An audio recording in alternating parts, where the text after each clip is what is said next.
Hello everybody, welcome back. In this video we will be seeing string functions and methods part 2. This is part 2 of the chapter string manipulation, and we would be having a part 3 day after tomorrow, and that would be last part of this chapter. So let's talk about these string operators. Okay, now there are three types of string operators. Number one is basic operator, and then basic operator is divided into two parts: concatenation and replication. Concatenation represents addition of strings, and replication have this multiplication. And then we have membership operators. Membership operators have in and not in.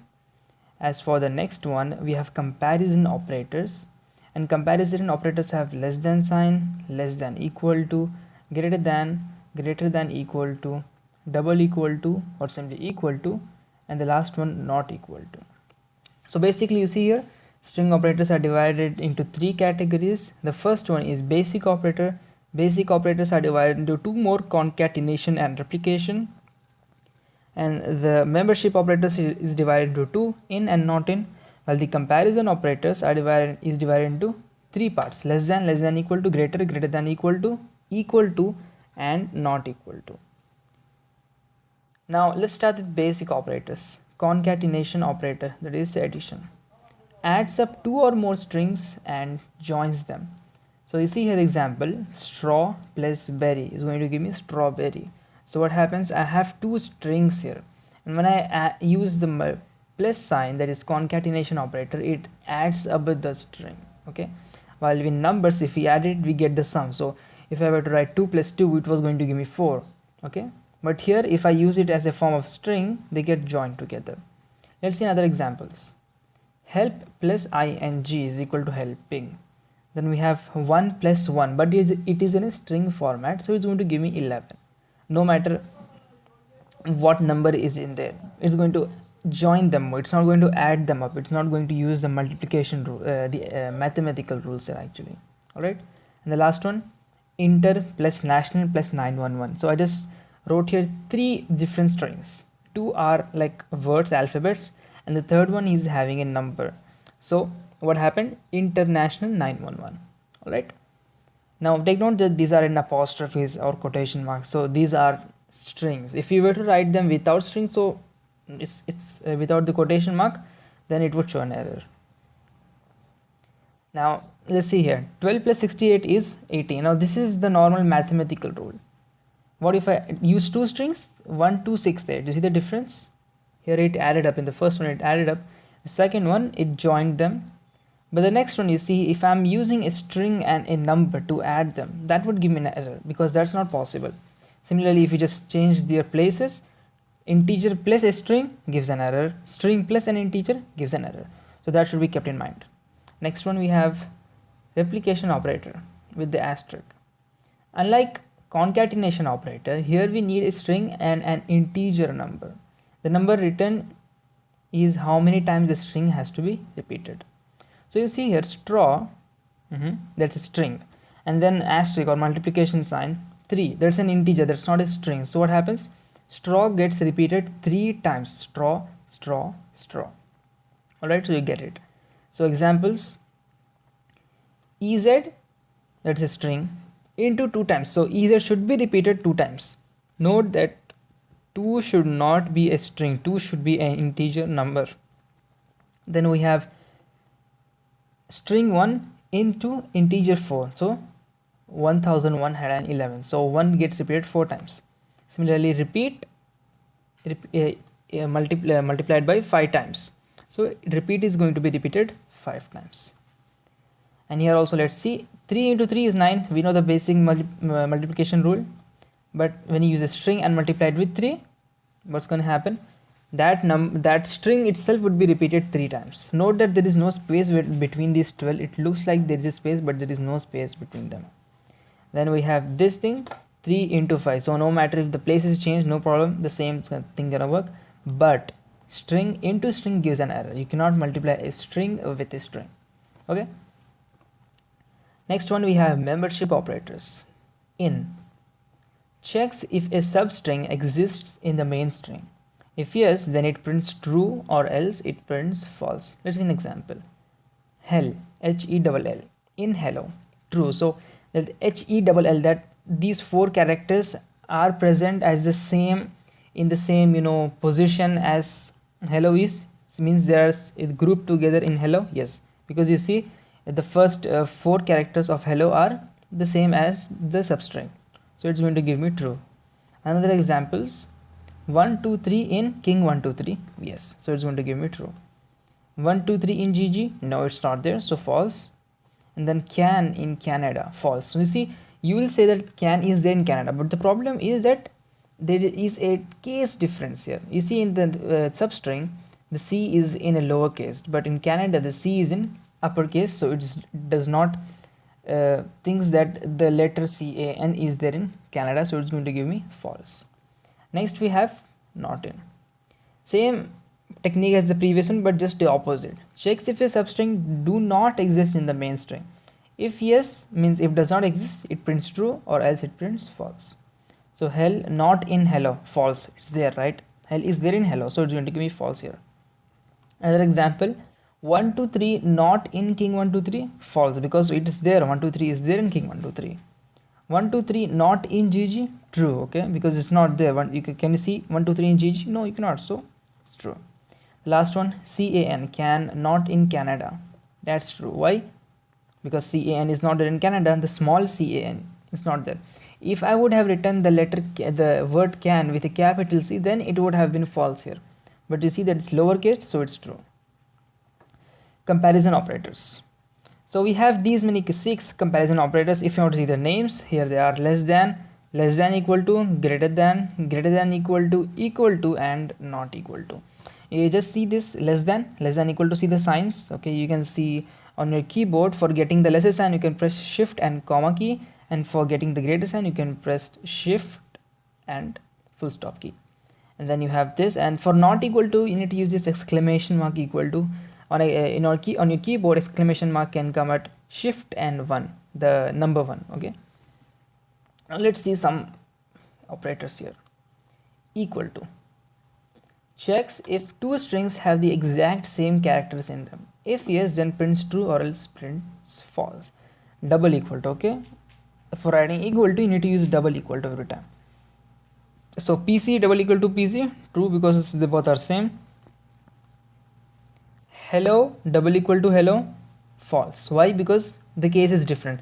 The first hello, the substring, or you can say the first string is having a capital H, and the second string is having a small h, so they are not equal. Next one, we have great double equal to great, yeah, no. Why? Because even though great is there in the second string, but we have some more characters, so it simply say it's false, because they both are not exactly equal to each other. And then we have high double equal to high, true. Next up we have not equal to, exclamation mark and equal sign. Checks if two strings do not have the exact same characters in them. If condition satisfied, then prints true, or else prints false. PC not equal to PC, false, because it is equal to. He, he, not equal to haha, it's true, because they are not equal to, they are different. Great not equal to great, false, because they are equal to. And then 12h not equal to 12k, it's true, because 12 is there, but h and k are different. Alright, now before we continue on to remaining comparison operators, we have to learn ordinal values. Now what they are, let me explain you. You see that Python compares strings with the characters present in them. Alright, we compare it using double equal to, not equal to with the characters. It did, but it compares them using the Unicode value rather than seeing the alphabet. So we have Unicode value for each character, for each number. So let's see them. Here I have a table. So we have two columns here, and you can see characters and ordinal values. They can be also called as the Unicode of a particular character. From 0 to 9, string 0 to 9, not a number 0 to 9. From string 0 to 9, it have the ordinal value of 48 to 57. From capital A to capital Z string, we have 65 to 90 value. And for small a to small z, we have 97 to 122 value. These values should be remembered actually, so you can understand, you can do these type of questions actually. So let me just explain you here a bit. Yeah, so capital A will be 65, small b would be 66, sorry, capital A would be 65, capital B would be 66, it will go on. Capital Y is 89, capital Z is 90. So in between them we are increasing 66, 67, 68. So C would be 67 and like that. For small a we have 97, small b 98, small c would be 99, small d would be 100, and so on till y, small y 121, small z 122. And that's for 0, 48, 1 is 49, till 8 we have 56 and 9 is 57. Note that these numbers are not written in an integer form, they are written in a string format. Alright. So now we can continue on. Less than. Checks if the second string is if the first string is less than the second string.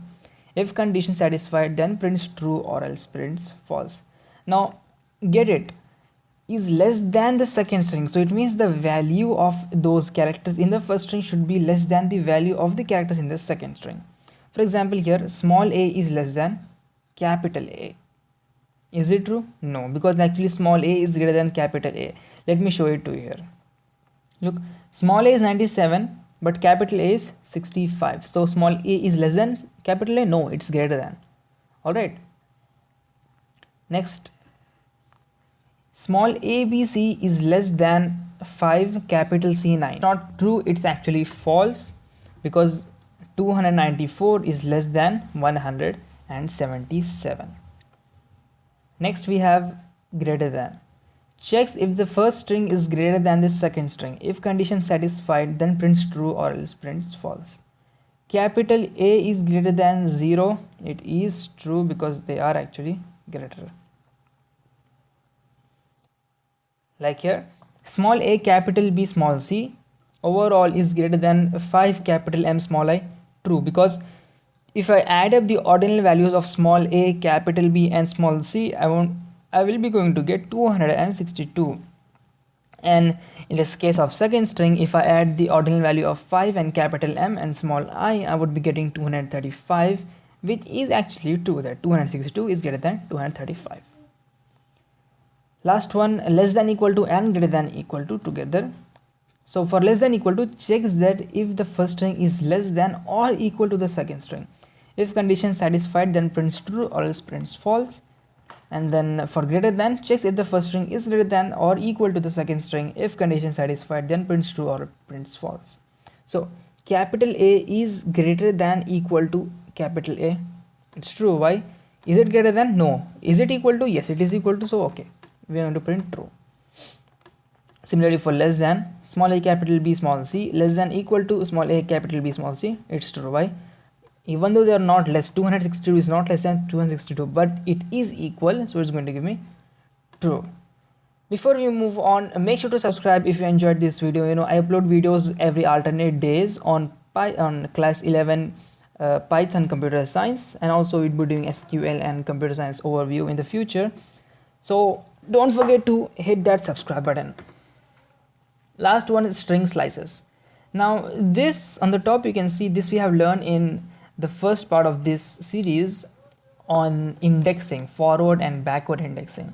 So hello, so above I have forward, in the first row I have forward index, and the third row I have backward indexing. So if you guys don't know, just click the I button and you can watch that video. So here I have something. If I wrote capital A is equal to hello, so capital A is a variable storing the string hello, and then if I write capital A in square brackets colon 5, because normally before colon also we write a number, but if I don't write anything, by default it takes that as 0. That's why it's printing me the whole word.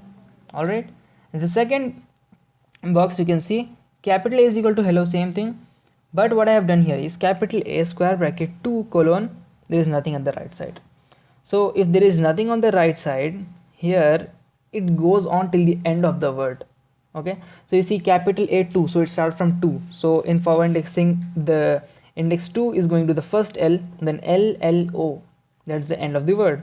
So it goes on to the end of the word if you don't write anything after the colon.